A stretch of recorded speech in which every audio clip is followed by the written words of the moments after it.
सबसे पहले हम जो दो टॉपिक ले रहे हैं, जिन दो टॉपिक्स के क्वेश्चंस आपके सामने आ रहे हैं वो है टेंस और वॉइस के क्वेश्चंस। तो सबसे पहले हमारे सामने टेंस से क्वेश्चन है, उसके बाद में हम बात करेंगे वॉइस के क्वेश्चंस की। तो पहला क्वेश्चन है he let me go the sentence is in. ये जो सेंटेंस लिखा हुआ है ही लेट मी गो, ये सेंटेंस कौन से टेंस में है ये हमें बताना है, यानी टेंस हमें आइडेंटिफाई करना है। तो टेंस आइडेंटिफाई करने के लिए अपने पास चार ऑप्शंस हैं। प्रेजेंट इंडेफिनिट टेंस होगा, पास्ट इंडेफिनिट टेंस होगा, प्रेजेंट परफेक्ट टेंस होगा या फ्यूचर इंडेफिनिट टेंस होगा, ये हमें बताना है। तो सबसे पहले जो लेट वर्ब है, ये ध्यान में रखें कि लेट जो होती है इसके तीनों फॉर्म लेट ही होती है। लेट लेट लेट, ठीक है, इसकी तीनों फॉर्म लेट ही है। तो हम कैसे आइडेंटिफाई करें कि यहां पर कौन सा टेंस है? यदि फर्स्ट फॉर्म होगी तो इसका मतलब है फिर ये प्रेजेंट इंडेफिनिट टेंस है। यदि ये सेकंड फॉर्म है इस टेंस में, इस सेंटेंस में, तो इसका मतलब ये पास्ट इंडेफिनिट है। यदि थर्ड फॉर्म हैज है और हेड के साथ हो तो परफेक्ट है, और यदि विल और सेल के साथ लेट लिखा हुआ होगा तो फिर ये फ्यूचर इंडेफिनिट है। तो ये जो क्वेश्चन है इसमें अपना आंसर रहेगा पास्ट इंडेफिनिट टेंस। इसके पीछे कारण ये है कि ये जो लेट है, यदि ऐसे लिखा होता ही लेट्स मी गो, दो बातें यहां से इंपॉर्टेंट अपने को ध्यान में रखनी होती है। एक तो लेट के बाद में जब भी कोई वर्ब आएगी तो वो हमेशा विदाउट टू आएगी, जिसको हम बोलते हैं बेयर इन्फिनेटिव। तो पहली चीज तो ये आ गई कि लेट के बाद बेयर इन्फिनेटिव यूज होगा। और दूसरी चीज हमें ध्यान में रखनी है कि यदि थर्ड पर्सन सिंगुलर नंबर के साथ हम इस वर्ब को यदि यूज करेंगे तो ये अपने साथ एस या ईएस लेगी, जो यहां पे नहीं है।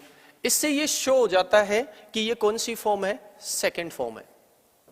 तो फर्स्ट फॉर्म जब थर्ड पर्सन के साथ आएगी तो एस ईएस लेगी, सेकेंड फॉर्म आएगी तो वो अकेले आएगी, अपने साथ कुछ नहीं लेगी। और यदि ये थर्ड फॉर्म होती तो इसके साथ हैज, हैव या हेड में से कुछ ना कुछ मेंशन होता, जो यहाँ पे है नहीं। इसका मतलब है अपना आंसर रहेगा इसमें पास्ट इंडेफिनिट टेंस। ये हो गई वर्ब की सेकेंड फॉर्म। ये काफी कंफ्यूजिंग वर्ब है और कंफ्यूजिंग ही ये सेंटेंस है। चलते हैं अगले क्वेश्चन पे। अगला क्वेश्चन है laughter is the best medicine in the world. Laughter is the best medicine in the world. इस सेंटेंस में भी अपने को फाइंड करना है टेंस। ये कौन से टेंस में है? अपने पास ऑप्शंस हैं प्रेजेंट कॉन्टिन्यूअस टेंस। सबसे पहले जैसे ही हम इज या आर या एम को देखते हैं तो हमारे माइंड में यही ऑप्शन क्लिक करता है, present continuous tense. Present continuous है या नहीं, इसके लिए हमें देखना होता है इसके साथ मेन वर्ब की फोर्थ फॉर्म यानी आईएनजी फॉर्म है या नहीं। तो हम देख पा रहे हैं कि इसमें तो कहीं पे वर्ब की आईएनजी फॉर्म नहीं दे रखी है। यदि आईएनजी फॉर्म नहीं दे रखी है तो फिर ये कॉन्टिन्यूअस टेंस तो हो नहीं सकता। आगे बढ़ते हैं। Present indefinite tense. Indefinite tense का मतलब होता है वर्ब की फर्स्ट फॉर्म, मेन वर्ब की फर्स्ट फॉर्म, या फिर कोई ऐसा सेंटेंस जिसमें कोई लिंकिंग वर्ब दे रखी हो, जिसमें कोई लिंकिंग वर्ब दे रखी हो। तो यहां पे जो इज है वो एक लिंकिंग वर्ब ही है। फिर आ जाते हैं प्रेजेंट परफेक्ट पे। ये भी ऑप्शन नहीं हो सकता क्योंकि हमें पता है इसमें हैज, हैव या हैव होना चाहिए। पास्ट इंडेफिनिट यहां पे होनी चाहिए वर्ब की सेकंड फॉर्म, ये भी अपना आंसर नहीं हो सकता। तो इसका मतलब है इस सेंटेंस में कौन सा टेंस आ गया आपका, प्रेजेंट इंडेफिनिट टेंस। और क्यों आ गया? क्योंकि ये वैसे तो बी की फर्स्ट फॉर्म है। बी जो है इसकी फर्स्ट फॉर्म अपने पास रहती है इज या आर या एम, इसकी सेकंड फॉर्म वॉज या वर, इसकी थर्ड फॉर्म हो जाती है आपकी बीन, और इसकी फोर्थ फॉर्म हो जाती है बीइंग। तो ये बी की फर्स्ट फॉर्म है इज आर एम, लेकिन ये नॉन एक्शन मेन वर्ब होती है, ये किसी एक्शन को रिप्रेजेंट नहीं करती, इसलिए इनको लिंकिंग वर्ब्स भी बोलते हैं हम। ठीक है, तो जहां भी लिंकिंग वर्ब आएगी, प्रेजेंट की लिंकिंग वर्ब, वहां पे आ जाएगा आपका प्रेजेंट इंडेफिनिट टेंस। अगले प्रश्न पे चलते हैं हम। अगला प्रश्न है she spread a towel on the sand and lay on it. हमें बताना है इसमें कौन सा टेंस है, इसमें हमें बताना है कौन सा टेंस है। जेके सबल नमस्ते। तो हमें बताना है इसमें कौन सा टेंस है। She spread a towel on the sand and lay on it. अब देखो जो इंपॉर्टेंट बात है वो यहां पे छिपी हुई है। टेंस की पहचान ही किससे होती है, वर्ब से। टेंस की पहचान ही किससे होती है, वर्ब से। वर्ब की फॉर्म ही क्या होती है, टेंस। वर्ब फॉर्म ही क्या है, टेंस है। तो एक तो अपने पास स्प्रेड वर्ब है और दूसरी अपने पास ले वर्ब है। अब यहीं से आइडेंटिफाई करना है कि कौन सा टेंस है। तो अपने पास ऑप्शंस हैं simple present tense, simple past tense, simple perfect tense और पास्ट कंटिन्यूअस टेंस। हमें बताना है इसमें कौन सा टेंस है।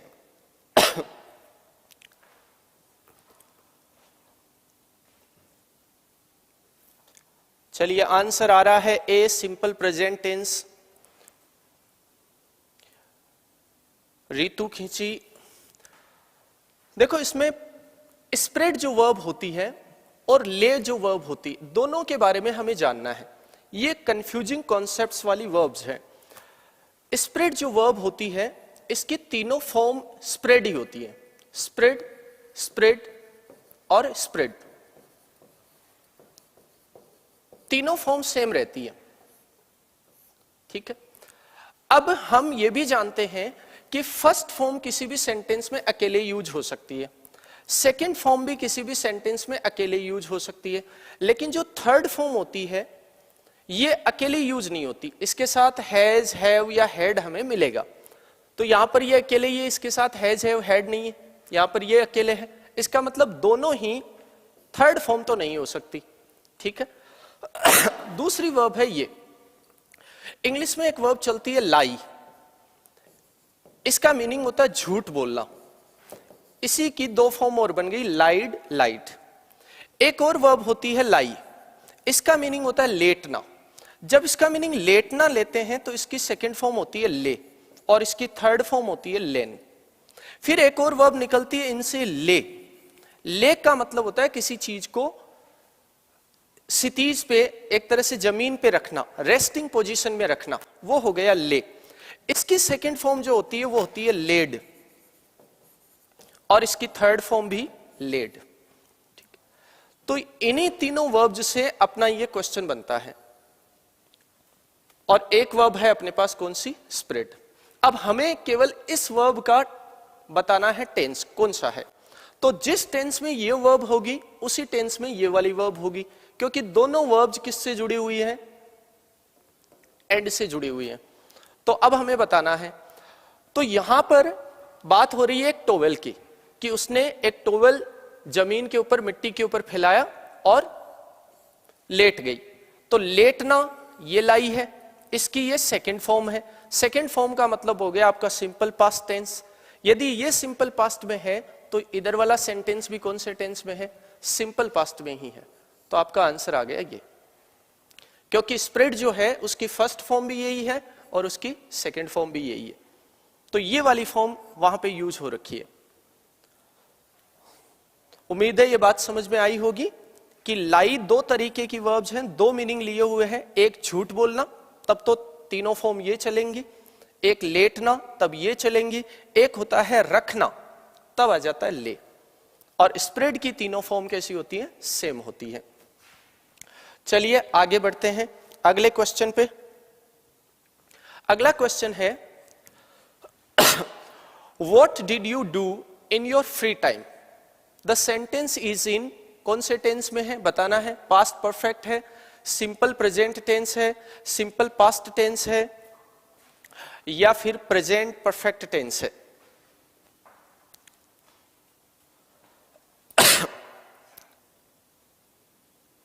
जी जी, गुड इवनिंग।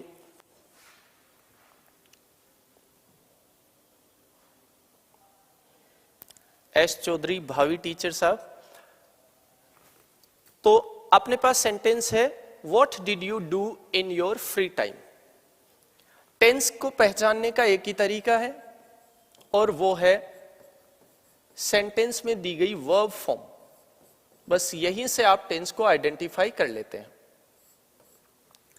तो देखो इस सेंटेंस में अपने को दे रखा है एक तो डिड और एक दे रखा है डू। यहां पे जो डू है वो सेंटेंस में मेन वर्ब है और ये जो डिड है वो सेंटेंस की हेल्पिंग वर्ब है। अब मेन वर्ब भी डू है और हेल्पिंग वर्ब भी उसी से बनने वाली डिड है। तो हमें किसके अकॉर्डिंग चलना होगा? यदि टेंस को आइडेंटिफाई करना है तो हमें चलना होगा हेल्पिंग वर्ब के अकॉर्डिंग। और हेल्पिंग वर्ब कौन सी दे रखी है आपकी? डिड। बिल्कुल सही जवाब है, सिंपल पास्ट टेंस। तो इसमें अपना आंसर आ जाएगा सिंपल पास्ट, क्योंकि डिड कौन से टेंस की हेल्पिंग वर्ब है? सिंपल पास्ट टेंस की। और सिंपल पास्ट टेंस की, इसका मतलब ये सेंटेंस सिंपल पास्ट का है। और यहां पे जो डू है वो आप जानते ही हैं कि डिड के साथ ऑलवेज कौन सी फॉर्म यूज होती है? वर्ब की फर्स्ट फॉर्म यूज होती है। तो इसीलिए यहां पर डू की फर्स्ट फॉर्म डू लिखी हुई है। चलते हैं अगले प्रश्न पे। अगला प्रश्न भी टेंस से ही है, लेकिन इस बार दूसरे फॉर्म में है। क्वेश्चन का जो पैटर्न है वो चेंज है, इस बार फिल इन द ब्लैंक्स का है और बहुत कॉमन सा क्वेश्चन है।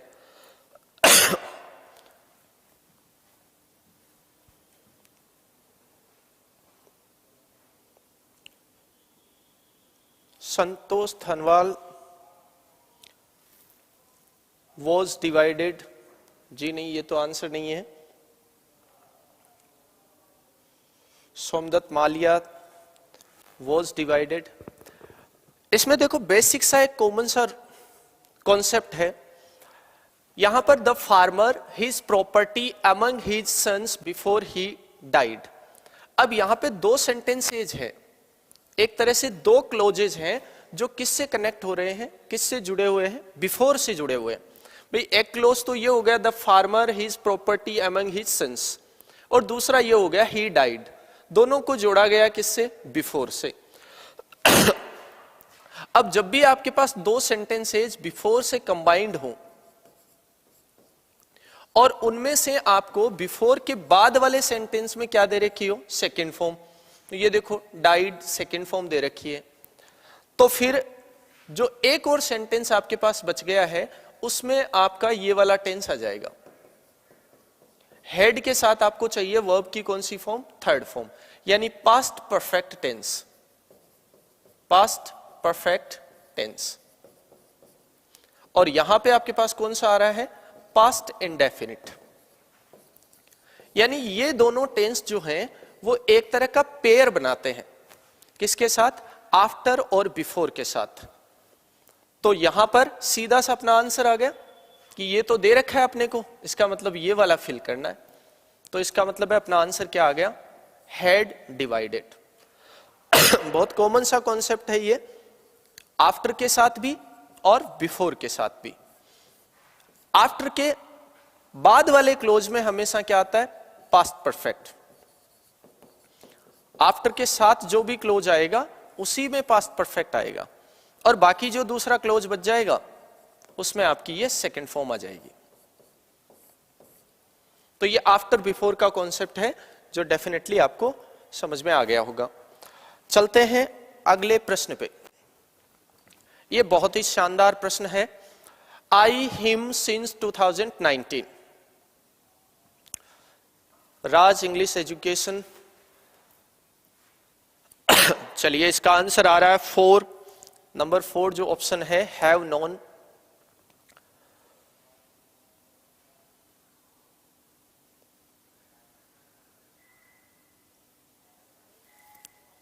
चलिए देखो इसमें अपने पास दे रखा है सिंस, और सिंस के साथ ये जो दे रखा है ये आपका आ गया टाइम। जब सिंस या फॉर के साथ में टाइम दे रखा हो किसी सेंटेंस में और आपका सेंटेंस उस टाइम पे ही कंप्लीट हो रहा हो, तो ऐसे सेंटेंस में हम यूज करते हैं कौन सा tense? Present perfect continuous tense. Present perfect continuous का मीनिंग हो गया आपको फिल करना होता है हैज या हैव, इनके साथ रहता है बीन, और वर्ब की आ जाती है आपकी फोर्थ फॉर्म। ये आपको फिल करना होता है, ठीक है। इसमें भी ऐसा ऑप्शन दे रखा है, ये वाला। लेकिन इंग्लिश में दो तरीके की वर्ब्स हैं, एक होती है डायनामिक वर्ब्स, और एक होती है आपके पास स्टेटिव वर्ब्स,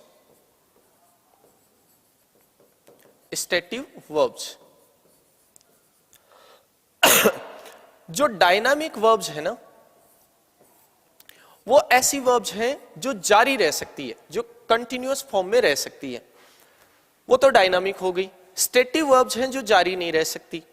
तो ऐसी वर्ब्स जो परसेप्शन से, थिंकिंग से, फीलिंग से रिलेटेड होती है, वो होती है स्टेटिव वर्ब्स। उनको आप डायनामिक नहीं बना सकते, इसका मतलब है कंटिन्यूअस फॉर्म में नहीं लिख सकते। तो नो भी उनमें से एक ही वर्ब है। नो जो वर्ब है, इसकी आईएनजी फॉर्म तो आप लिख नहीं सकते, तो इसका मतलब है ये वाला टेंस तो आप यहां पे फिल नहीं कर सकते। तो ऐसी कंडीशन में आपको एक टेंस पीछे चला जाना होता है। एक टेंस पीछे चले जाए तो इसके पीछे आ जाता है प्रेजेंट परफेक्ट टेंस, और प्रेजेंट परफेक्ट इनमें से अपने को दे रखा है दो ऑप्शंस में, यहां पे और यहां पे। आई के साथ हम जानते हैं कि किसका यूज होता है, हैव का, तो अपना आंसर आ जाएगा हैव नोन। कई बार कॉम्पिटिटिव एग्जाम्स में ऐसे क्वेश्चंस पूछे गए हैं जहां पे आपको कोई स्टेटिव वर्ब दे दी जाती है, डायनामिक वर्ब नहीं दी जाती, जिसकी आईएनजी फॉर्म आप यूज नहीं कर सकते। जैसे नो जो है, इसकी आईएनजी फॉर्म आप यूज नहीं कर सकते। हां, इसको आप नाउन बना के यूज कर सकते हैं। इस नोइंग को आप नाउन के फॉर्म में यानी जीरंड के फॉर्म में आप यूज कर सकते हैं, लेकिन आप वर्ब के फॉर्म में नोइंग जो वर्ड है इसको यूज नहीं कर सकते, क्योंकि ये एक स्टेटिव वर्ब है। तो चलिए, अपना आंसर आ गया हैव नोन। आगे बढ़ते हैं अगले प्रश्न पे। अगला प्रश्न है अपना, after knowing the truth they sorry. अपने पास वर्ब है feel, were feeling, had feel और फेल्ट। जी राज इंग्लिश एजुकेशन 3। चलिए, इसमें आंसर बताइए।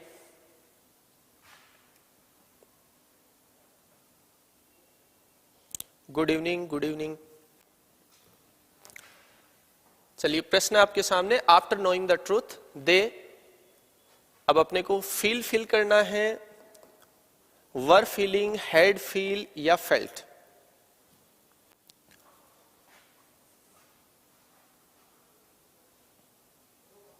जी जी जे केशव साहब, आप जो बता रहे हैं फील, हैड, अंडरस्टैंड, बिल्कुल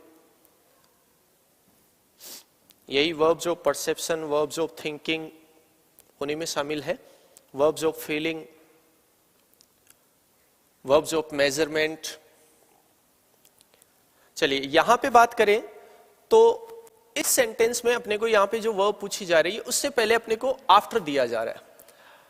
हम क्या करते हैं, जैसे ही आफ्टर को देखते हैं तो हमारे माइंड में यही स्ट्रक्चर आ जाता है कि आफ्टर या बिफोर से जब भी दो सेंटेंसेस कंबाइंड होते हैं तो एक में पास्ट इंडेफिनिट और एक में आ गया आपका पास्ट परफेक्ट।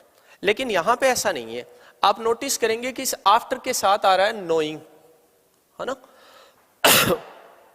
तो इसका मतलब वो हेड वाला स्ट्रक्चर तो अपना यहां पे अप्लाई नहीं हो सकता। तो फिर हम ये मान के चलें कि आफ्टर जो है वो आता ही कौन से टेंस के लिए है, ये पास्ट टेंस के लिए आता है हमेशा। तो इसका मतलब है सेंटेंस की स्टार्टिंग पास्ट टेंस में हो रही है, तो फिर पूरा सेंटेंस ही कौन से टेंस में चलेगा, डेफिनेट सी बात है पास्ट में चलेगा। अच्छा, ये प्रेजेंट की वर्ब हो गई तो अपने इसको यूज कर नहीं सकते। फेल्ट सॉरी, जी बिल्कुल करेक्ट आंसर है। दूसरा आ गया वर फीलिंग। तो अभी अभी हमने बात की है कि फील जो है वो खुद एक डायनामिक वर्ब है नहीं, स्टेटिव वर्ब है। इसका मतलब है इसकी आईएनजी फॉर्म अपन यूज नहीं कर सकते। हालांकि हम बोलते जरूर हैं आई एम फीलिंग सॉरी, है ना, आई एम फीलिंग कोल्ड, लेकिन वो रियल में हाँ इनकरेक्ट है। आगे चलते हैं तो यहाँ पे हाँ फील का एक और मीनिंग लिया जाता है, वो है टच करना। I am feeling the wire, तो इसका मतलब है यहां मैं वायर को टच कर रहा हूं, तो आप फील के आईएनजी फॉर्म यूज कर सकते हैं। यानी फील वर्ड दूसरे किसी मीनिंग में आप यूज करते हैं तो आईएनजी फॉर्म यूज कर सकते हैं, अदरवाइज आपको इसकी आईएनजी फॉर्म यूज नहीं करनी होती। तो ये आप यूज कर नहीं सकते क्योंकि यहां तो फील का मीनिंग फील करना ही है, महसूस करना ही है। अच्छा, हेड फील, ये तो ग्रामेटिकली गलत है, हेड के साथ थर्ड फॉर्म आनी चाहिए, तो ग्रामेटिकली गलत हो गया। अपने पास एक ही ऑप्शन बचा, फेल्ट, तो यहां पर आंसर आ जाएगा आपका फेल्ट। ये सेंटेंस आफ्टर वर्ड से शुरू है, इसका मतलब पास्ट में ही स्टार्ट हुआ, पास्ट में ही चलेगा, तो इसमें पास्ट की वर्ब आ गई। ये दोनों वर्ब तो पास्ट की है नहीं, अपने पास ऑप्शन बचे दो। फील जो वर्ब है इसकी आईएनजी फॉर्म हम लिख नहीं सकते, तो अपना आंसर आ गया फेल्ट। सिंपल सा कॉन्सेप्ट था, चलते हैं आगे। चलिए इस बार आंसर दीजिए आप। In ancient times people bullock carts to carry heavy load. आंसर्स में अपने पास है were using, had used, used और आर यूजिंग। बताइए, देखिए क्या आंसर होगा इस बार। जेके सबल फेल्ट बिल्कुल gerund after knowing the truth वाला।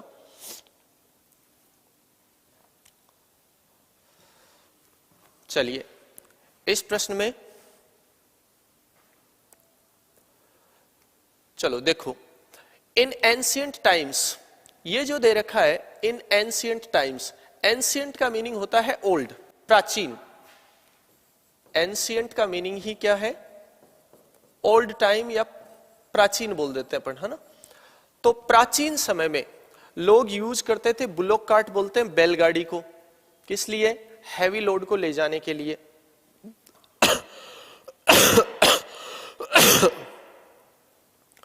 तो अब इसमें अपने को यूज करना है, सेंटेंस में कौन सी वर्ब आएगी? तो एंशिएंट टाइम जो है वो बता रहा है किसको? पास्ट को, और पास्ट आता है तो यहां पे कौन सी फॉर्म आएगी? Second form. अच्छा, इसमें दे रखा है वर यूजिंग, इसका मतलब पास्ट में भी कोई ऐसा एक्शन जो वन टाइम इवेंट हो, ऐसा एक्शन जो वन टाइम इवेंट हो, एक बार में हो गया हो, तब तो हम आईएनजी फॉर्म भी यूज कर सकते हैं कि भाई एक ही बार करनी थी, वो कर करा के कंप्लीट कर दिया, कर रहे थे, तो हम ऐसा कह सकते हैं। वन टाइम इवेंट के लिए आप आईएनजी फॉर्म यूज कर सकते हैं, लेकिन ये वन टाइम इवेंट तो था नहीं, वो तो हमेशा करते थे। अब बात आती है ये भी वन टाइम इवेंट के लिए जो कंप्लीट हो चुका, इसका मतलब है अपने पास आंसर कौन सा बचता है? यूज्ड। ये प्रेजेंट का है, ये वैसे ही नहीं आएगा, तो यहां पर आ जाएगा यूज्ड। वैसे भी जिस सेंटेंस में अपने को ancient times, in olden days ऐसे कोई वर्ड मिल जाते हैं, तो वहां पे अपने को मोस्टली कौन सी फॉर्म यूज करनी होती है? Second form. लेकिन ऐसे कोई रूल नहीं है, याद रखें, रूल कुछ नहीं है, कॉन्सेप्ट है। इंग्लिश में चीजें कॉन्टेक्स्ट के अकॉर्डिंग चेंज होती रहती है, तो यहां पे अपने को कॉन्टेक्स्ट ही देखना है। एंशिएंट टाइम्स दे रखा है, एक्शन वन टाइम नहीं है, इसलिए हम यूज करेंगे यूज्ड, सेकंड फॉर्म। जी यूज्ड। राकेश बिना डी, बिल्कुल डी तो आपका आंसर नहीं है, इसमें तो सी है। तो ये हो गया अपना एक और कॉन्सेप्ट पास्ट का, कि जब भी किसी सेंटेंस में आपको यस्टरडे जनरली मिलता है, इन एंशिएंट टाइम्स मिलता है, इन ओल्डन डेज मिलता है, प्रीवियस मिल जाता है, तो ऐसे वर्ड आने पर हम सेकंड फॉर्म यूज कर लेते हैं। लेकिन इसके लिए भी हमें सेंटेंस का कॉन्टेक्स्ट देखना पड़ेगा कि ऐसा एक्शन तो नहीं है जो एक्शन रिपीटेड हो, तब तो हम सेकंड फॉर्म फिल करेंगे। वन टाइम एक्शन हो तो हम पास्ट कंटिन्यूअस टेंस भी फिल कर सकते हैं। चलते हैं अगले प्रश्न पे। अगला प्रश्न है, और यह आ गया आपका एक्टिव और पैसिव से। बहुत ही शानदार प्रश्न है इस पार्ट में अपने पास। जी लीनर यूज्ड, बिल्कुल। चलिए अब एक्टिव और पैसिव के क्वेश्चन है। इसमें वाइस वर्सा रहेगा अपने पास। कुछ सेंटेंसेज है वो एक्टिव में है, उनको पैसिव में चेंज करना है, और कुछ पैसिव में है, उनको अपने को एक्टिव में चेंज करना है। तो पहला क्वेश्चन है अपने पास, गॉड गिव्स अस हैप्पीनेस। यहीं से पता चल रहा है कि ये वर्ब जो है वो एक्टिव की है, इसका मतलब है हमें इसे पैसिव में ट्रांसफॉर्म करना है। तो पैसिव में कन्वर्ट करने के लिए अपने पास ऑप्शन है, happiness is given by God, happiness is being given to us by God, happiness has been given by God, happiness will be given by God. तो चलिए बताइए इसका answer. Happiness is given by God होगा, happiness is being given to us by God होगा, happiness has been given by God होगा।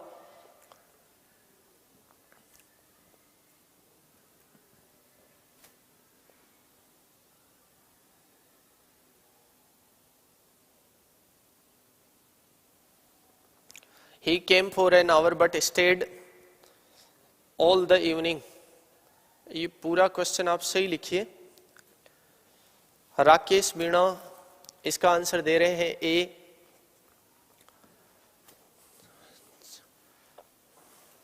चलिए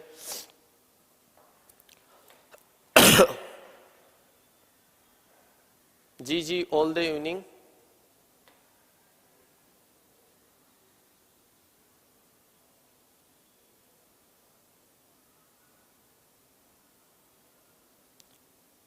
हाँ जी, आप पूछना चाह रहे हैं he came for an hour but stayed all evening. जी द आएगा, आर्टिकल आएगा द। चलिए इस सेंटेंस में सबसे पहले हमें ये नोट करना है कि ये वर्ब कौन से टेंस की है, प्रेजेंट इंडेफिनिट टेंस की। देखो पैसिव का एक ही स्ट्रक्चर है कि सबसे पहले आपको पैसिव बनाने के लिए ऑब्जेक्ट लिखना होता है, उसके बाद आपको हेल्पिंग वर्ब लिखनी होती है, उसके बाद आपको वर्ब की थर्ड फॉर्म यूज करनी होती है, उसके बाद आपको प्रेपोजिशन लिखना होता है जो अपन मोस्टली यूज करते हैं बाई, और उसके बाद में अपने को जो सब्जेक्ट है उसका ऑब्जेक्टिव केस यहां पे लिखना होता है। ये पैसिव का स्ट्रक्चर हो गया सिंपल सा। सबसे पहले हम देख लें कि ये जो है ये मेन वर्ब है, ठीक है, ये तो आपकी मेन वर्ब आ गई, ये आपका ऑब्जेक्ट आ गया। अब ये हैप्पीनेस क्या है, तो ये भी ऑब्जेक्ट ही है, ये भी क्या है, ऑब्जेक्ट ही है, तो इसमें डबल ऑब्जेक्ट है। अब इसको यदि स्टार्ट में लिया गया हैप्पीनेस को, तो अपने पास दूसरा ऑब्जेक्ट सेप रह रहा है, कौन सा, अस। तो हम पैसिव बनाएंगे तो सबसे पहले अपने को ऑब्जेक्ट चाहिए जो हैप्पीनेस आ गया, फिर हेल्पिंग वर्ब चाहिए जो इस सेंटेंस में है ही नहीं, तो हम मेन वर्ब को ही देख लें। जब भी फर्स्ट फॉर्म दिखे आपको तो आपको यूज करना होता है इज आर एम, तो हैप्पीनेस के साथ इज आ जाएगा क्योंकि ये सिंगुलर है। इसके बाद में चाहिए आपको थर्ड फॉर्म, तो गिव की थर्ड फॉर्म गिवन आ जाएगी। इसके बाद में हमें जोड़ना है टू अस, पहले जो बचा हुआ ऑब्जेक्ट है उसको टू लगाकर ऐड करना है। टू लगाकर क्यों ऐड करते हैं, क्योंकि ये ऑब्जेक्ट पहले आ रहा था, जबकि अब हम पहले किसको ले रहे हैं, हैप्पीनेस को। इसका मतलब है ये इस वर्ब से टूटकर अलग हो गया, अब इसको वापस इस वर्ब के साथ रिलेट करवाने के लिए अपने को टू जोड़ना होगा। तो इसका मतलब आना चाहिए टू अस और फिर बाई गॉड, तो सेंटेंस बनता है object is given to us by God. लेकिन ऐसा तो अपने पास किसी ऑप्शन में है ही नहीं। यहाँ पे इज गिवन बिल्कुल ठीक है, इज बीइंग गिवन ये नहीं चाहिए अपने को वर्ब, हैज बीन गिवन का कोई मतलब नहीं, विल बी गिवन भी अपने काम की नहीं। इसका मतलब अपने पास एक ही आंसर बचा, इज गिवन। अच्छा, इसमें अगले ने टू अस नहीं लिखा, टू अस, क्योंकि उसने इस अस को अंडरस्टूड कर लिया है। भगवान खुशी देगा तो हमें ही देगा, दूसरों को तो देगा नहीं, सभी को देगा। तो जो भी सेंटेंस को बोलेगा उसके लिए ये अस ऑटोमेटिकली अप्लाई हो जाएगा।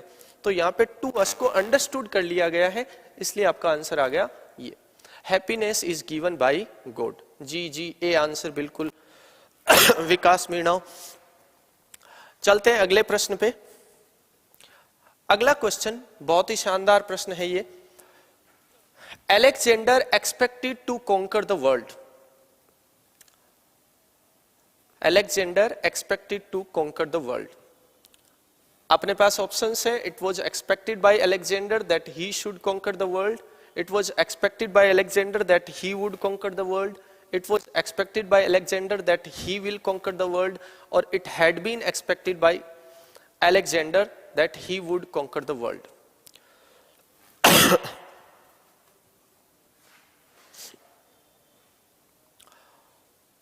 तो अपने को इसका पैसिव बनाना है।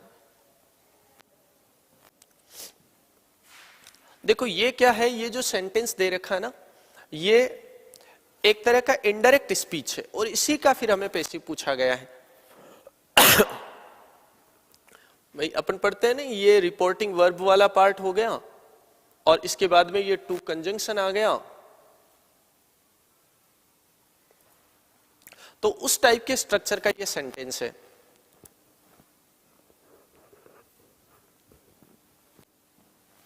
जी हेमा राम जी मेहरा, किस में डबल ऑब्जेक्टिव है? हाँ जी, happiness is given to us, लेकिन जैसा मैंने कहा ना कि टू अस को अंडरस्टूड कर लिया गया, तो वो लिखने की नीड नहीं समझी गई, इसलिए इतना ही रह गया सेंटेंस। जी इसमें देखते हैं अपन, सबसे पहले अपने को बस इसका पेसिव बनाना है। अलेक्जेंडर एक्सपेक्टेड, अलेक्जेंडर ने एक्सपेक्ट किया, क्या एक्सपेक्ट किया? यही तो किया, यही तो किया, टू कॉन्कर द वर्ल्ड। इसका मतलब ये क्लोज हो गया, और इसको रिप्रेजेंट करने के लिए हम ले लेते हैं इट। ठीक है, सभी में दे रखा है। आगे चलते हैं तो अपने पास हेल्पिंग वर्ब और मेन वर्ब चाहिए, तो ये सेकंड फॉर्म दे रखी है पास्ट टेंस, और पास्ट टेंस है तो इसका मतलब यहां पे वोज वर्ब के साथ थर्ड फॉर्म आएगी। अच्छा, इट के साथ वोज ही आना है, तो ये भी करेक्ट है, इसमें भी यही है, इसमें भी अपने पास यही है। ठीक है, यहां तक तो सब कुछ ठीक है। बाई अलेक्जेंडर ये भी ठीक है, यहां तक तो इन तीनों सेंटेंसेज में सिमिलैरिटी है। अब यहां से आगे थोड़ा सा चेंज है भाई, इसमें तो लिखा है that he should conquer the world, इसमें लिखा है that he would conquer the world, इसमें लिखा है that he will conquer the world, और इसमें हैड भी नहीं आ गया, तो यहां तो वैसे ही वर्ब गलत हो गई, तो ये ऑप्शन तो पहले ही चला गया। अब अपने पास ऑप्शंस बचे हैं 3। जी विकास मीणा, डी जे के सबल, नंबर 2। जी अब देखो, ये वाला जो पेसिव है ये पास्ट का है। ठीक है, शुड का यूज करते हैं हम सजेशन के लिए प्रेजेंट में, तो ये पॉसिबल है नहीं। अच्छा, विल जो है वो हम फ्यूचर की चीजों को बताने के लिए, एक तरह से प्रेडिक्शन करने के लिए यूज करते हैं, तो ये भी पॉसिबल नहीं है, तो इसका मतलब है अपने पास आ जाएगा वुड। ठीक है, इसमें आंसर आ जाएगा आपका ये वाला, it was expected by Alexander that he would conquer the world. बहुत ही शानदार क्वेश्चन रहा है ये वुड क्यों आ रहा है? ये एक तरह से विल की वीकर फॉर्म होती है, विल का पास्ट होता है वुड, तो पास्ट को ही हमें यहां पे यूज करना है, पास्ट दे रखा है, तो ये आंसर आपका करेक्ट हो जाएगा। ये यहीं से गलत हो गया। जी जी बिल्कुल राकेश मुना। तो इस क्वेश्चन में अपना आंसर सेकंड नंबर आ गया है। अब चलते हैं अगले प्रश्न पे। अगला क्वेश्चन है अपना, Why didn't you bring the matter to my notice? चलिए, ये भी एक्टिव का ही है, इसको अपने को पैसिव में बदलना है। ऑप्शंस आपके सामने है। Why didn't you bring the matter to my notice?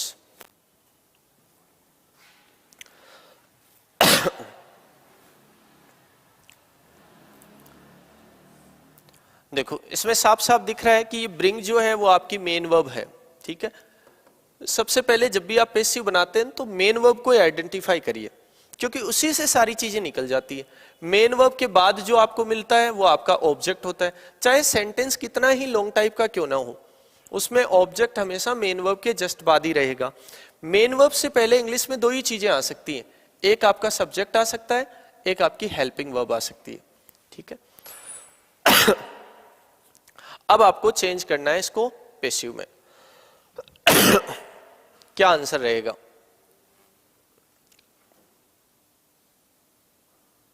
भाई अपने पास ऑब्जेक्ट तो है ही है। देखो, सिंपल सा तरीका है, ऐसे सेंटेंसेज में मिस्टेक नहीं हो, इससे बचने के लिए ये तो सभी जानते हैं कि WH वर्ड वाले सेंटेंस का पैसिव भी WH वर्ड से स्टार्ट होता है। बाकी का जो आपका सेंटेंस है ना, उसको एक बार रफली तैयार कर लें आप। जैसे ऑब्जेक्ट कौन आ रहा है अपने पास? The matter. भाई ऑब्जेक्ट के बाद में किसकी नीड है? हेल्पिंग वर्ब की, जो इसमें दे रखी है कौन सी? डिड। डिड के प्लेस पर आपको यूज करना होता है वोज या वर, तो मैटर के साथ वोज आ गया। अच्छा, इस हेल्पिंग वर्ब के साथ नोट है, तो आप भी अपनी हेल्पिंग वर्ब के साथ नोट ऐड कर दें। हेल्पिंग वर्ब के बाद में आपको चाहिए थर्ड फॉर्म ब्रोट, और बाकी की चीजें वापस आ जाएंगी आगे। अब आप क्योंकि WH वर्ड के साथ लिखेंगे तो इसको इंटरोगेटिव आपको बनाना होगा। इंटरोगेटिव बनाने के लिए ये वोजेंट जो है ये आप यहां से हटाएंगे और इसको कहां ले जाएंगे, तो इसका मतलब है वाई वोजेंट द मैटर। ये यदि किसी में है तो वो ऑप्शन अपना करेक्ट है। तो एक तो इस ऑप्शन में अपने को दिखाई दे रहा है और एक इसमें, ये 2 तो हो गए अपने गलत। अब इन दोनों में से कौन सा है? Why wasn't the matter brought to my notice? या why wasn't the matter brought by you to my notice? तो इसमें अपने पास सब्जेक्ट तो है अवेलेबल, और जब तक अवेलेबल है तब तक हमें उसे मेंशन करना है। तो इसका मतलब फिर अपना आंसर कौन सा हो गया? ये। अच्छा, ये जो टू माई नोटिस है ना, हाँ, ये इसमें एक प्रेपोजिशनल फ्रेज है। टू माई नोटिस प्रेपोजिशन से स्टार्ट हो गया, तो इसको हम at the end of sentence जोड़ देंगे, सेंटेंस के एंड में। तो अपना आंसर कौन सा आ गया? Why wasn't the matter brought by you to my notice. हाँ, यदि ये यू नहीं होता इसमें और कोई अनइम्पोर्टेंट सब्जेक्ट होता, कोई अननोन सब्जेक्ट होता, तो फिर अपना ये आंसर करेक्ट हो जाता। Why wasn't the matter brought to my notice. चलते हैं अगले क्वेश्चन पे। अगला क्वेश्चन है God helps those who help themselves. बहुत ही शानदार सेंटेंस है। जी जे के सवाल 4। इस बार बताइए आप, क्वेश्चन है God helps those who help themselves.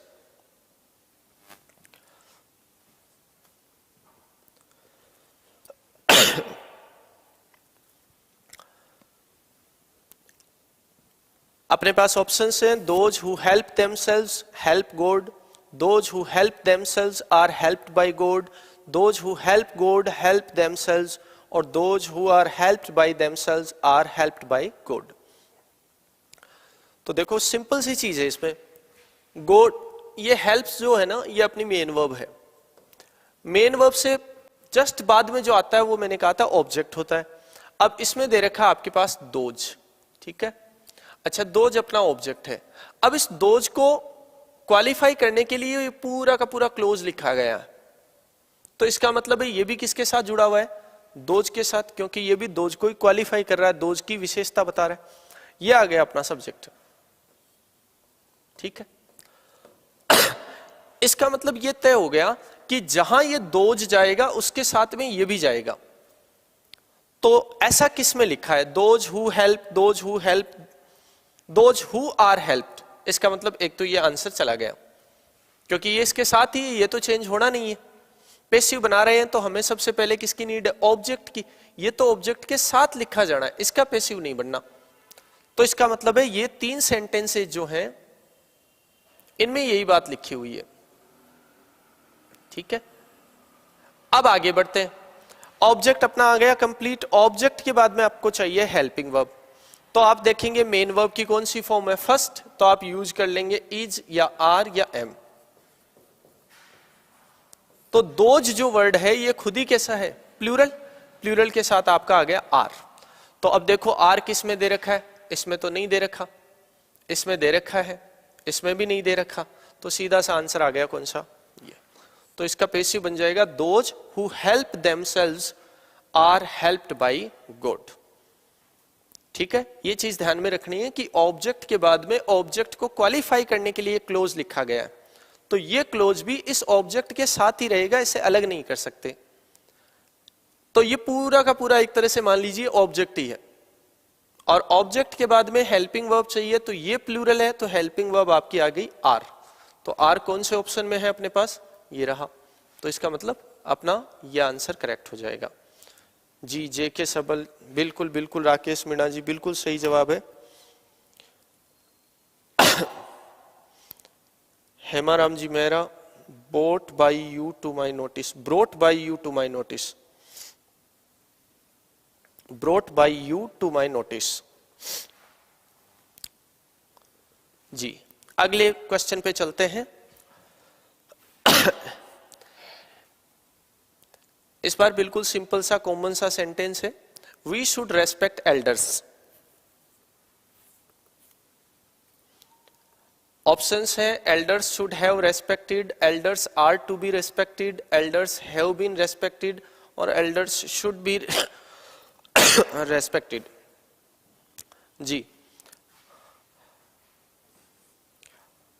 तो चलिए इसमें बताइए आप।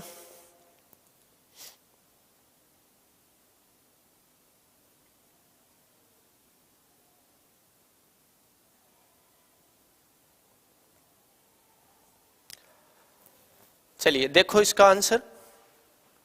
इसमें देखो अपने पास ये वर्ब है। आपको जब भी पैसिव बनाना हो तो सबसे पहले मार्किंग जरूरी होती है। मार्किंग का मतलब है कि आप मेन वर्ब को आइडेंटिफाई करें, ऑब्जेक्ट कौन है उसको आइडेंटिफाई करें, उसके बाद में पैसिव बनाना स्टार्ट करें। तो ये एल्डर्स क्या हो गया इसका ऑब्जेक्ट। शुरुआत अपने को पैसिव की किससे करनी होती है, ऑब्जेक्ट से। हालांकि बाद में ये ऑब्जेक्ट रहता नहीं है, बाद में इस पैसिव वर्ब का ये सब्जेक्ट बन जाता है। तो एल्डर्स से स्टार्ट होना है। ऑब्जेक्ट के बाद में आपको चाहिए होती है हेल्पिंग वर्ब। हेल्पिंग वर्ब का सिंपल सा फंडा है, जब तक आपको सेंटेंस में हेल्पिंग वर्ब दे रखी होती है आप उसी हेल्पिंग वर्ब को यूज करते हैं, बस डू डज और डिड को यूज नहीं करते। बाकी जो भी हेल्पिंग वर्ब्स यहां पे आपको दी हुई मिलती है एक्टिव में, उन्हीं को आप यूज करते हैं और उन्हीं को आप अलग दिखाने की कोशिश करते हैं। जैसे कोई भी मॉडल आ गया तो इसका मतलब है जब आप पैसिव बनाएंगे तब भी आप उसी मॉडल को यूज करेंगे और उसे अलग दिखाने के लिए आप उसमें बी ऐड कर देंगे। बस इतना सा काम करना है। जैसे मान लो यहां पे इज आ गया, इज या आर या एम, तो वापस भी आप इज आर एम को यूज करेंगे और उनको अलग दिखाने के लिए आप उनमें बीइंग ऐड कर देंगे, तो वो पहले से डिफरेंट शो हो जाएंगे। यदि हेल्पिंग वर्ब दे नहीं रखी हो किसी सेंटेंस में तो आप देखिए मेन वर्ब को, या तो वहां पे मेन वर्ब की फर्स्ट फॉर्म होगी या वहां पे सेकंड फॉर्म होगी, क्योंकि मेन वर्ब की दो ही फॉर्म अकेले आ सकती हैं, बाकी सभी के साथ हेल्पिंग वर्ब आती है दी हुई। तो इसका मतलब है अपने को अब हेल्पिंग वर्ब दे रखी है कौन सी, शुड, वापस शुड ही यूज करना है। ये मॉडल है, मॉडल के साथ हम वापस ऐड कर देंगे बी, और वर्ब जो भी आएगी उसकी बन जाएगी थर्ड फॉर्म। अच्छा वी वापस मेंशन नहीं किया इसमें, है ना, ये सभी के ऊपर बात लागू होती है, we should respect our elders. तो यहां पे वी को एक तरह से अननोन माना गया है, सभी शामिल हो गए इसमें। यह यूं कह दें कि वो पहले से ही नोन है, हम ही रेस्पेक्ट करेंगे, तो उसको मेंशन नहीं किया गया, तो अपना आंसर आ गया ये। अब देखो इसमें हैव बीन दे रखा था, ये हो नहीं सकता। आर की अपने को जरूरत ही नहीं है जब तक मॉडल खुद हेल्पिंग वर्ब दे रखी है। अच्छा इसमें शुड के साथ अपने को हैव दे दिया, जबकि शुड के साथ अपने को यूज करना था बी, तो ये अपना आंसर हो गया एल्डर्स शुड बी रेस्पेक्टेड। चलिए अगला क्वेश्चन। जी नरेंद्र मीणा जी, चलिए इस बार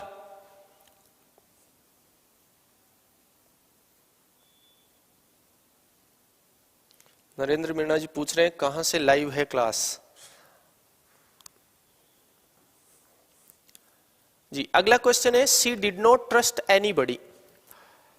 आपके पास ऑप्शंस है, nobody was trusted by her, anybody had been trusted by her, nobody would be trusted by her, nobody has been trusted by her. जी जी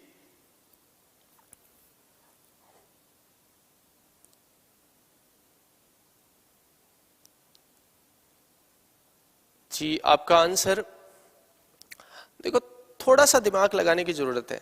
छोटी सी चीज यदि आप जानते हैं कि पहली चीज तो यह है कि जब भी किसी सेंटेंस में नो वन या नोबडी दिया आता है सब्जेक्ट के रूप में, नो वन या नोबडी,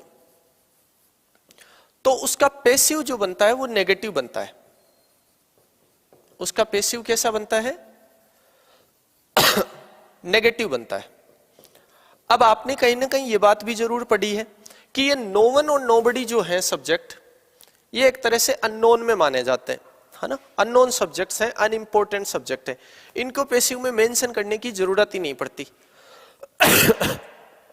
ठीक है, यदि आप इनको मेंशन करते हैं तो आप मेंशन करेंगे इस तरीके से। नो वन का मतलब होता है not plus anyone, not plus anyone, और नोबडी का मीनिंग होता है नॉट प्लस एनीबडी। ठीक है, तो अपने को क्या किया है, इसी सेंटेंस में नोट दे दिया है और इसी सेंटेंस में एनीबडी भी दे दिया है। अब इससे हम इस कंक्लूजन पे पहुंचे कि नोट प्लस एनीबडी का मीनिंग हो गया नोबडी। तो इसका मतलब है पैसिव का जो सेंटेंस है वो हमें किससे स्टार्ट करके दिया गया है, नोबडी से। ठीक, अब नोबडी इसमें से तीन ऑप्शन में है अपने पास, तो सबसे पहले तो अपने को चाहिए था ऑब्जेक्ट, जो ऑब्जेक्ट आ गया इसको और इसको मिला लेने से नोबडी। ठीक, अब अपने को बनाना है पैसिव, तो चाहिए हेल्पिंग वर्ब।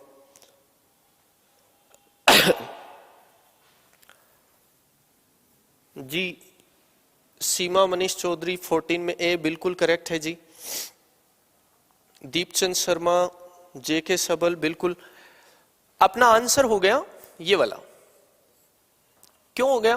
क्योंकि डिड जो है वो पास्ट का है, पास्ट के लिए अपने को हेल्पिंग वर्ब चाहिए वोज, इसके बाद में आपको चाहिए वर्ब की थर्ड फॉर्म, तो ट्रस्ट की थर्ड फॉर्म ट्रस्टेड, और बाई हर अपने पास है ही। जबकि इसमें देखो वर्ब दे रखी है हैड बीन, इसमें वुड बी, इसमें हैज बीन, जो तीनों ही अपने को यूज में लेनी नहीं है। अपने को चाहिए डिड के प्लेस पर वोज वर, तो वोज वर इसमें आ रहा है, तो आपका आंसर हो गया ये। Nobody was trusted by you।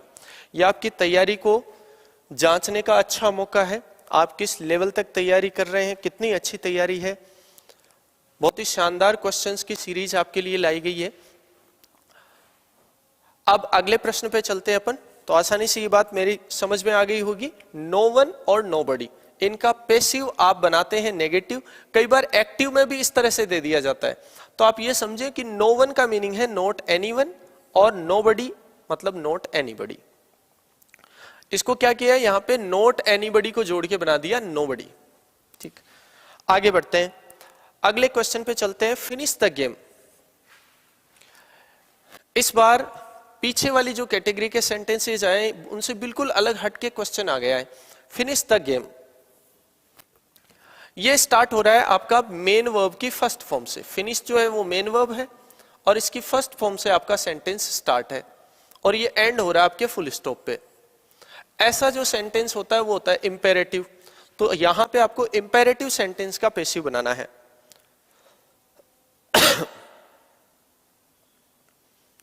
Ji nobody was trusted by her. अगले क्वेश्चन पे 15 का आंसर दीजिए आप, 15 मेंशन कर दीजिए ताकि पता चले।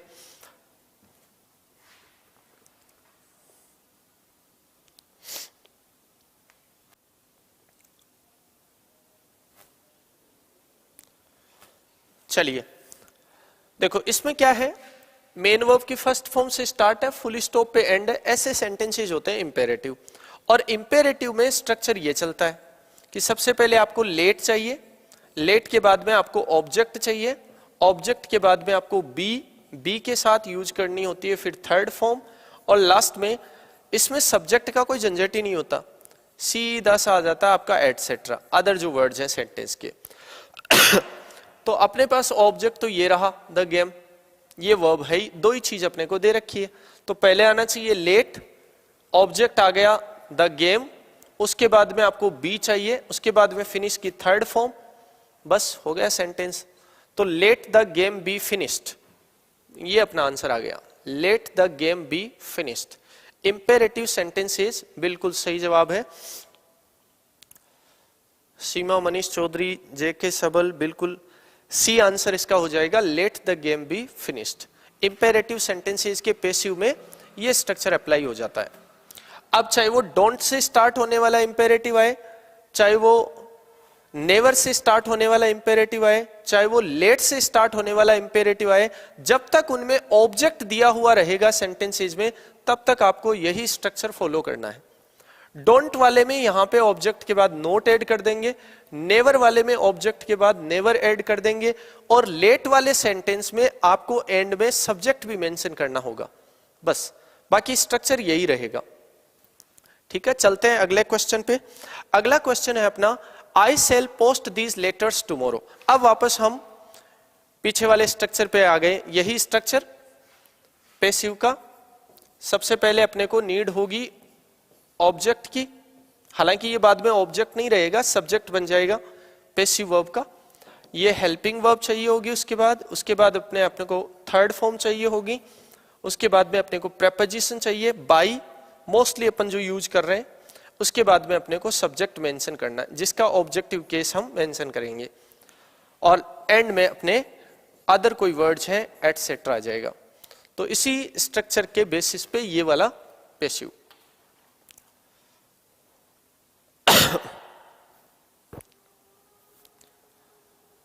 चलिए, I shall post these letters tomorrow. देखो मार्किंग करना जरूरी है, पोस्ट इस सेंटेंस में मेन वर्ब है, ठीक है। दीज लेटर्स आपका हो गया ऑब्जेक्ट, ठीक। मेन वर्ब से पहले दो ही चीजें हो सकती हैं, हेल्पिंग वर्ब और आपका सब्जेक्ट। अब आप आसानी से पैसिव बना सकते हैं। ऑब्जेक्ट कौन आ रहा है? दीज लेटर्स, करेक्ट है। हेल्पिंग वर्ब कौन सी आ रही है आपके पास? सेल। अच्छा, आई और वी के साथ तो सेल यूज होता है, अदर कोई भी वर्ड आ जाए तो उसके साथ क्या यूज करेंगे? विल यूज करेंगे। जेके सबल 16 में टू, बिल्कुल। तो इसका मतलब है सेल तो यूज नहीं करेंगे, हेल्पिंग वर्ब अब यूज कर लेंगे विल। भाई विल के प्लेस पर कौन आ जाएगा? सेल के प्लेस पर कौन आ जाएगा? विल आ जाएगा। क्यों? क्योंकि आई के साथ सेल आता है, लेकिन दीज लेटर्स के साथ सेल नहीं यूज होकर विल यूज होगा। अच्छा, मॉडल तो वही है, हमने मॉडल को चेंज थोड़ी ना किया, तो हम इसमें बी ऐड कर देंगे तो विल भी आ जाएगा। अब विल भी जिसमें है वही ऑप्शन अपना करेक्ट है, तो इसमें दे रखा है अपने को। अब कई बार क्या होता है कि हम डायरेक्ट इनडायरेक्ट की तरह सोच लेते हैं, तो विल का वुड बना देते हैं, तो इसमें आंसर रह जाएगा अपना these letters will be posted tomorrow. इसमें भी किसको मेंशन नहीं किया गया? भी बाई मी, ये मेंशन नहीं किया गया, इसका मतलब इसको अंडरस्टूड किया गया है, अपने आप अगला समझ ले, ठीक है। चलते हैं अगले क्वेश्चन पे।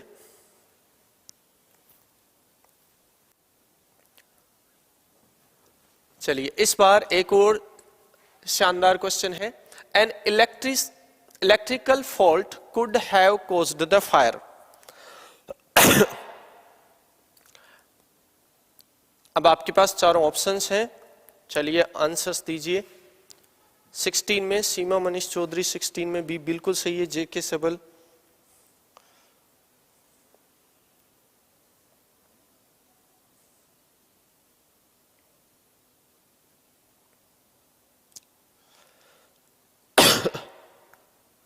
चलिए 17 में दीजिए answer. N electrical fault could have caused the fire. Deepchand Sharma आप बता रहे हैं the fire could be caused, ये तो नहीं हो सकता आंसर। चलिए देखो थोड़ा सा चेंज किया है, यहां पे जो वर्ब है ना हेल्पिंग वर्ब, वो कुड हैव है। अब केवल मॉडल ही दिया होता तो आप मॉडल के साथ बी ऐड कर देते, लेकिन मॉडल अकेला नहीं है, इस बार मॉडल के साथ हैव भी है आपके पास। तो आप हैव को डिफरेंट शो करने के लिए क्या ऐड करेंगे? हैव को अलग दिखाने के लिए क्या ऐड करेंगे? सीमा मनीष चौधरी डी, जेके सबल जी बिल्कुल। तो अपने को बस इतना ही तो करना है, हेल्पिंग वर्ब तो सेम ही यूज करनी होती है। यदि एक्टिव में अपने को हेल्पिंग वर्ब दे रखी है तो वही हेल्पिंग वर्ब अपने को यूज करनी होती है, बस केवल उसमें कुछ नया ऐड करना ताकि वो पहले से अलग दिखाई दे। तो यही हेल्पिंग वर्ब वापस यूज करेंगे, वापस यूज करेंगे तो आपका इसमें ऐड हो जाएगा क्या? बीन। अब देखो इसमें हेल्पिंग वर्ब चेंज कर दी, वो जरूरत नहीं है हमें। इसमें हैव खा गए, ये भी नहीं आ सकता। अच्छा, इसमें तो बिल्कुल ही अलग दे रखी है, तो इसका मतलब है अपने पास आंसर कौन सा आ गया? बस हेल्पिंग वर्ब से ही हम सेंटेंस को आइडेंटिफाई कर लेते हैं कौन सा ऑप्शन होगा, ठीक है। तो ये अपना ऑब्जेक्ट आ गया द फायर, ये मेन वर्ब है आपकी, ये हेल्पिंग वर्ब हो गई। एन इलेक्ट्रिकल फॉल्ट, ये आ गया आपका सब्जेक्ट। तो आंसर हो जाएगा the fire could have been caused by an electrical fault.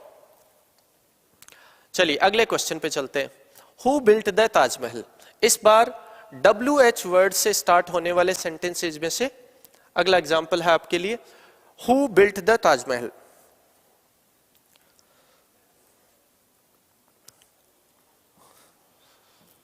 WH word से स्टार्ट होने वाले जो सेंटेंसेज है उनका पैसिव किस तरह से बनता है? देखो दो इंपॉर्टेंट बातें, तब तक आप अपना आंसर भी देते रहिए। एक तो हु के बारे में आपको ध्यान में रखना होता है और एक हुम के बारे में। एक्टिव यदि WH वर्ड से स्टार्ट है तो पैसिव भी ऑलवेज WH वर्ड से ही स्टार्ट होगा। लेकिन ये दो WH वर्ड ऐसे हैं, इनसे यदि कोई एक्टिव स्टार्ट होता है तो पैसिव आप इन्हीं से शुरू करेंगे, लेकिन इनमें थोड़ा चेंज करेंगे। हु के प्लेस पर आप यूज करेंगे बाई हुम, लेकिन यह भी पॉसिबल है कि हु के प्लेस पर आप हु ही लिख दें, तो फिर आपको क्या करना पड़ेगा, तो फिर उस सेंटेंस के एंड में आपको बाई ऐड करना होगा। या तो तरीका है कि आप हु के प्लेस पर बाई हुम लिख दें, और या फिर आप क्या करें, हु के प्लेस पर हु ही यूज कर रहे हैं तो एंड ऑफ द सेंटेंस, उस सेंटेंस के एंड में आप बाई ऐड करें। हुम वाले सेंटेंस में आपको दो चीजें देखनी है। इफ ऑब्जेक्ट इज गिवन, यदि आपको ऑब्जेक्ट दे रखा होता है उस सेंटेंस में, तो आप हुम के प्लेस पर हुम ही यूज करें। But if object is not given, लेकिन यदि ऑब्जेक्ट नहीं दे रखा हो आपके पास, तो फिर हुम के प्लेस पर आप हु यूज करेंगे। ये दो बातें आप लोग को ध्यान में रखनी है। तो फिलहाल अपने को क्या दे रखा है, वही हु दे रखा है। इसका मतलब है अपन लिख सकते हैं बाई हुम, तो सारे सेंटेंसेस बाई हुम से ही स्टार्ट हो रहे हैं। अच्छा, WH वर्ड के बाद में आपको चाहिए होती है सीधी हेल्पिंग वर्ब। देखो इसमें हेल्पिंग वर्ब नहीं है, इसमें भी नहीं है, इसमें दे रखी है कौन सी, हेड, और इसमें दे रखी है वॉज। अब इसमें देखो हेल्पिंग वर्ब कौन सी है ही नहीं। यहां पे सेकंड फॉर्म दे रखी है बिल्ड की, सेकंड फॉर्म बिल्ट, तो इसका मतलब है अपने को हेल्पिंग वर्ब यूज करनी होगी वॉज या वर। जी बिल्कुल सही जवाब है JK Sabal ji, first option, by whom was the Taj Mahal built. Deepchand Sharma ने भी जवाब दिया है जी, ये ए ऑप्शन आपका करेक्ट हो जाएगा, by whom was the Taj Mahal built. ये ऑप्शंस इसलिए गलत हो गए क्योंकि इसमें वॉज यहां पे दे दिया, जबकि आना चाहिए था वो पहले। इसमें आपके पास हेल्पिंग वर्ब है नहीं, इसमें आपको हेल्पिंग वर्ब अनवांटेड दे दी। चलिए चलते हैं अगले प्रश्न पे। Please shut the door and go to sleep. ये भी बहुत ही शानदार क्वेश्चन है। फिर एक बार इंपेरेटिव सेंटेंसेज से,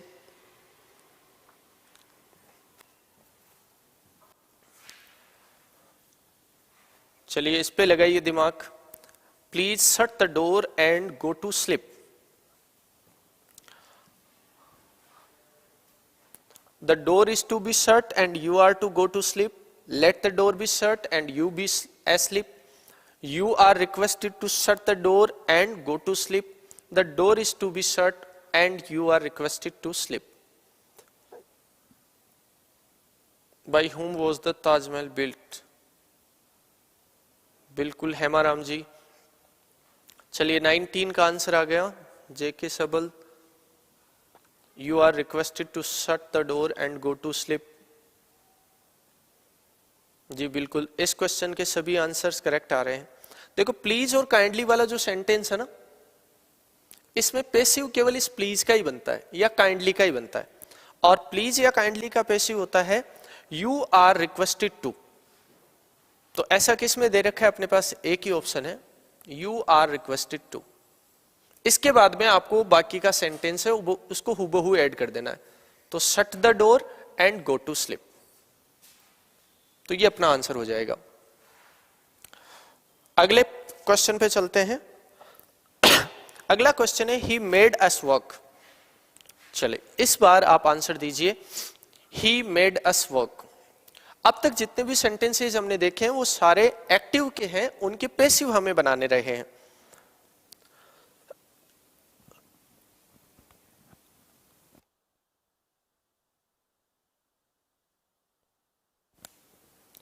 क्वेश्चन नंबर 20 पे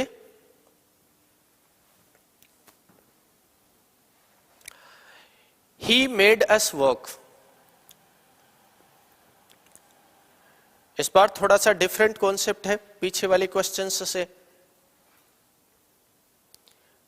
ही मेड अस वर्क, देखो ये इस स्ट्रक्चर पे बेस्ड है। ये सबसे पहले अपने को एक दे रखा है सब्जेक्ट, सब्जेक्ट के बाद में आपको एक मेन वर्ब दे रखी है, मेन वर्ब के बाद में आपको एक ऑब्जेक्ट दे रखा है, ऑब्जेक्ट के बाद में आपको फिर एक वर्ब दे रखी है, फिर एक मेन वर्ब दे रखी है, और इस मेन वर्ब के पहले टू नहीं है।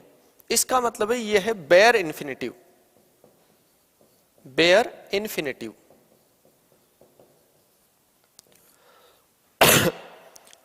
जब बेयर इंफिनिटिव वाला सेंटेंस आता है तो हम पैसिव कैसे बनाते हैं? हमें पैसिव केवल इतने का ही बनाना है, ठीक है। और ये जो बेयर इंफिनिटिव है इसको टू लगा के ऐड कर देना है। तो अपने पास इसका पैसिव बनेगा तो अस को ले आए, इधर वी आ गया। अच्छा, इसमें सेकंड फॉर्म है तो वोज वर में से वर आ जाएगा वी के साथ। मेड की थर्ड फॉर्म भी मेड ही है। अब अपने को पहले ये वर्ब जोड़नी है जिसको हम टू लगा के ऐड करेंगे, तो टू वर्क, ठीक है।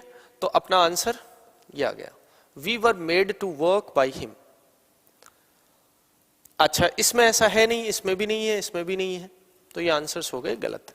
तो जब भी बेयर इंफिनिटिव का सेंटेंस आए तो आपको पहले वाले इस पार्ट का पैसिव बनाना होता है और बेयर इंफिनिटिव को टू लगा के सेंटेंस में ऐड करना होता है। जी, we were made to work. चलते हैं अगले क्वेश्चन पे। अब ये अंतिम क्वेश्चन है आपके लिए। The fire engulfed the building, ये फिर से एक अलग नए कॉन्सेप्ट पे बेस्ड है। The fire engulfed the building.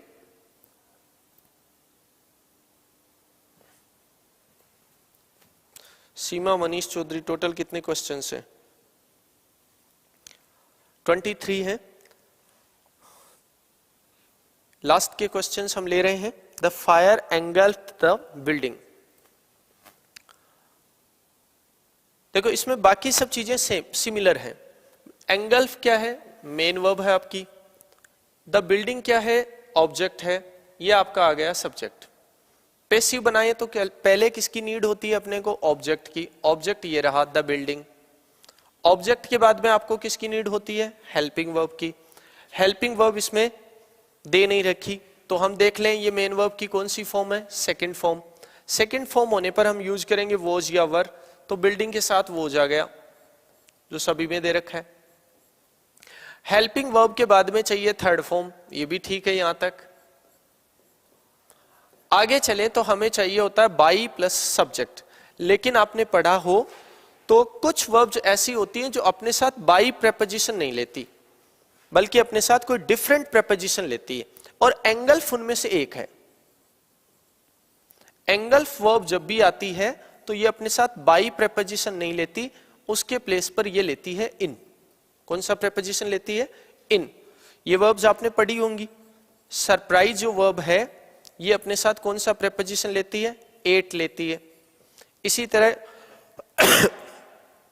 No जो वर्ब है ये अपने साथ कौन सा प्रेपोजिशन लेती है? टू लेती है। तो कुछ वर्ब्स ऐसी होती हैं जो अपने साथ बाई प्रेपोजिशन नहीं लेती, बल्कि अपने साथ डिफरेंट अलग प्रेपोजिशंस लेती हैं। तो इसमें अपना आंसर रहेगा इन वाला। बस इसमें केवल प्रेपोजिशन की मिस्टेक है, ठीक है। तो बाई द फायर भी गलत हो गया, टू द फायर भी हो गया, एट द फायर भी हो गया, अपना आंसर आ गया इन द फायर।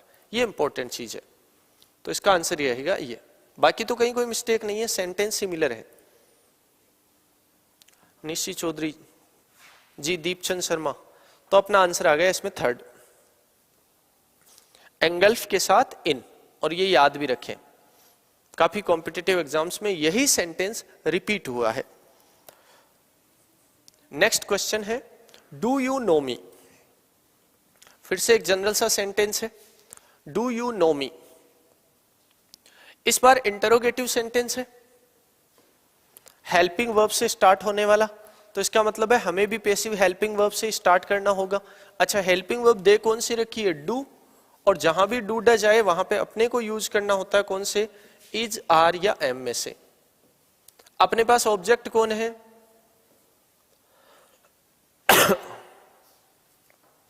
अच्छा, इसमें मिसप्रिंट हुआ अभी। देखो, अपने पास ऑब्जेक्ट कौन है?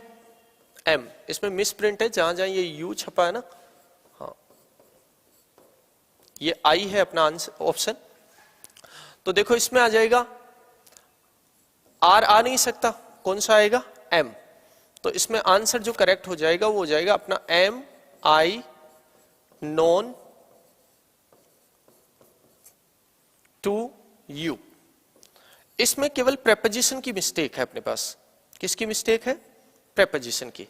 हालांकि ये जहां भी आर है वहां पे आई है, यू वाली प्लेस पे यू वाले प्लेस पे आई है, आर वाले प्लेस पे एम है, और जहां पे मी लिखा है वहां पे यू है।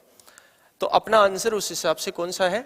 जिसमें टू दे रखा है, क्योंकि अभी अभी मैंने बताया कि नो जो वर्ब है उसके साथ हम कौन सा प्रेपोजिशन यूज करेंगे? टू। और अब अपने अंतिम क्वेश्चन पे चलते हैं। The injured were taken to the hospital by the villagers. इस बार देखो जो वर्ब दे रखी है वो पैसिव में है, क्योंकि वोज वर्ब के साथ एक्टिव में तो आती है कौन सी फॉर्म? ING form. तो वो आईएनजी फॉर्म तो है नहीं, थर्ड फॉर्म है। थर्ड फॉर्म है, इसका मतलब ये पैसिव का सेंटेंस है। पैसिव का है तो इसका आपको बनाना है एक्टिव। अब होता क्या, अपने को बाई के बाद जो दे रखा होता है वो तो अपना सब्जेक्ट होता है, तो इसका मतलब द विलेजर्स तो अपना सब्जेक्ट हो जाएगा। सब्जेक्ट के बाद में अपने को चाहिए होती है वर्ब, तो अपने को पता है कि वोज वर्ब और थर्ड फॉर्म किसकी बनती है? पैसिव फॉर्म सेकेंड फॉर्म की। ठीक है, तो चलिए। हाँ दीपचंद शर्मा जी, उस क्वेश्चन में वो मिसप्रिंट थे। चलो मैंने सही आंसर आपको दे दिया था, am I known to you.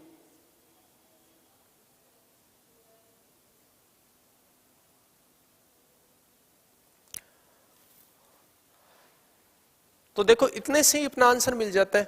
The villagers क्या है? अपना सब्जेक्ट है। अच्छा, उसके बाद में अपने को वर्ब चाहिए, तो वर्ब की कौन सी फॉर्म आएगी अपने पास? Second form. तो ये दे रखा है टुक। इसमें वॉज वर्ब के साथ आईएनजी फॉर्म, इसमें भी ऐसा नहीं है। इसमें फर्स्ट फॉर्म दे दी, तो अपने पास आंसर कौन सा आ गया? ये आ गया, the villagers took the injured to the hospital. तो इसका पैसिव बन गया, the injured were taken the injured were taken to the hospital by the villagers।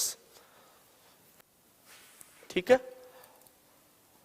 तो चलिए आज का सेशन यहीं पे समाप्त करते हैं। उम्मीद है ये सभी क्वेश्चंस जो कॉम्पिटिटिव एग्जाम से रिलेट करते हुए हैं और बहुत ही शानदार क्वेश्चंस आपके लिए चुनकर लाए गए हैं। अगले सेशन में इनसे बेहतर क्वेश्चंस के साथ, इनसे बेहतर कॉन्सेप्ट्स के साथ आपसे फिर मुलाकात होगी। तब तक के लिए पढ़ते रहिए, सीखते रहिए, बढ़ते रहिए और अच्छी तैयारी करते रहिए। Thank you.